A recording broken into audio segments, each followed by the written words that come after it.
There are many kinds of fabrics in the market: knitted, woven, light, breathable, plush, composite. A factory so many characteristics of the fabric.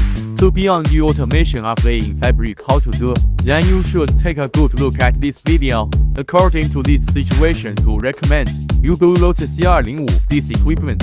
This equipment adopts modular accessories device.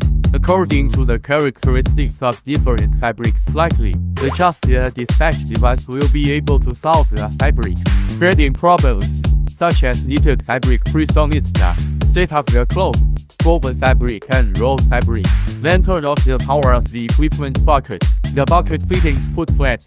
You can normally lay the cloth. After laying the cloth and want to change the laying cylinder, cloth that directly switch the bucket back on the line. According to other different fabric characteristics also have different response programs.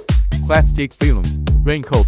Some will be sticky. We add pressure device on the bucket, so that the bucket right fabric more strength to solve the problem. Top fabric sticky with non-moving fabric, not breathable down. Tight cloth, tent cloth. The middle position of the fabric in the process of laying. Cloth is easy to purge stagnant air in the interior. We can add a wind sweeping rod at the front of the equipment, so that the fabric is spread flat on the table. This equipment almost every problem you can think of it has a solution to cope with. The solution is simply to lay the fabric applicable to the fabric ceiling. In the processing and cutting room this is very sought after. What else do not understand you can ask me.